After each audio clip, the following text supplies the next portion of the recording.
કૃષ્ણ. આજે આપણે બનાવીશું વેજીટેબલ પીઝા. એના માટે આપણે જોશે પીઝા બેઝ, જે અત્યારે મેં રેડીમેડ લીધો છે. ક્યારેક આપણે વિડીયોમાં ઘરે પણ બનાવીને બતાવીશું. તો એના માટે આપણે જોશે pizza sauce, oregano, chilli flakes, mix herbs, capsicum, કાંદા, કોર્ન, ટમાટર અને મોઝરેલા ચીઝ.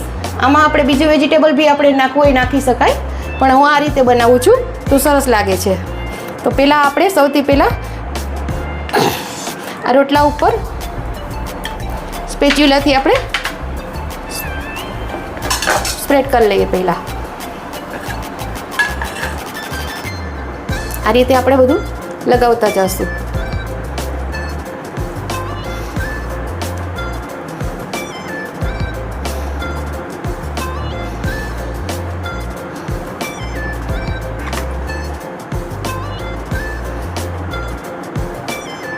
એટલે કે આપણે જોઈતા પ્રમાણમાં જેટલું જોઈએ એ પ્રમાણે તીખું જોઈતું હોય તો વધારે નાખવાનું, નહીં તો ઓછું. તો આ રીતે આપણે સ્પ્રેડ કરી દઈશું.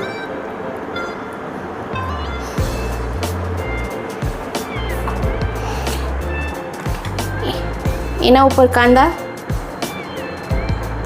મેં ચોપ કરેલા છે બારીક, બહુ મોટા નહીં બહુ નાના નહીં, એ રીતે આપણે સમાર્યા છે.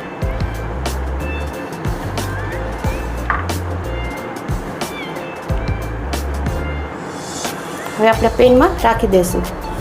એના ઉપર આપણે કોર્ન નાખી દઈશું. કોર્ન મેં પારબોલ કરેલા છે.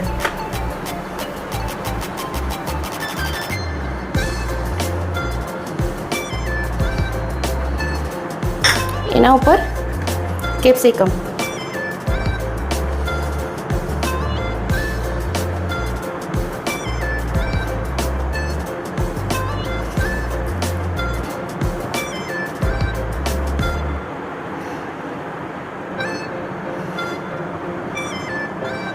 આ રીતે આપણે એનું ટોપિંગ કરી લેશું પૂરું. આ જેટલા જોઈતા હોય એ પ્રમાણમાં આમાં અલગ અલગ કલરમાં પણ કરી શકાય, પણ મારી પાસે એક ગ્રીન કલર જ અવેલેબલ હતો.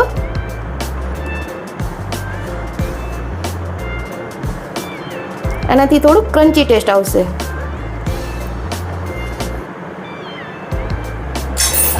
અને ઉપરથી ટમાટર, આના મેં અંદરથી એનું જ્યુસ કાઢી લીધું છે.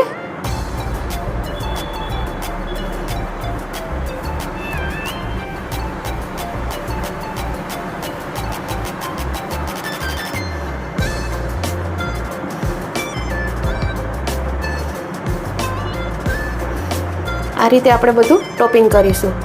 હવે એના ઉપર આપણે મિક્સ અપ્સ પહેલાં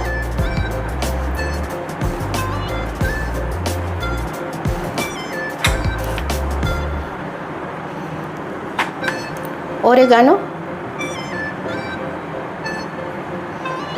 અને ચીલી ફ્લેક્સ, આ આપણે જેટલું તીખું જોઈતું હોય એટલા પ્રમાણમાં, અને મોઝરેલા ચીઝ એ આપણે સરખું નાખીશું.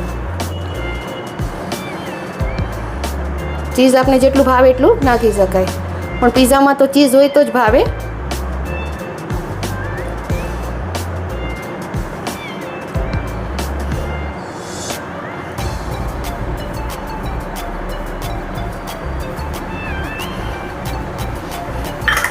ઉપરથી આપણે થોડું કલરફુલ બનાવી દઈશું.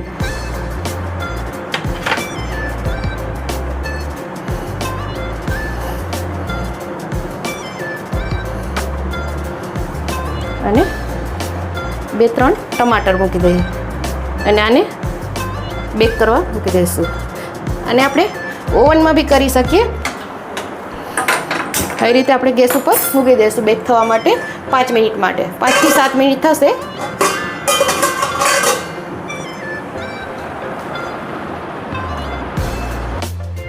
તો આપણો પીઝા તૈયાર છે. અને આ રીતે આપણે કઢાઈમાંથી કાઢી અને આમાં પ્લેટમાં લેશું.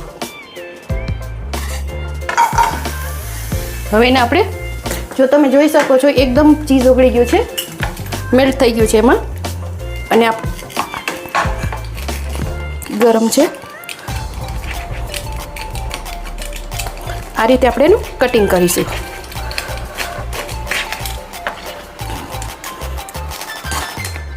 તમને અવાજ સંભળાતો જ હશે કેટલું ક્રિસ્પી થયું છે.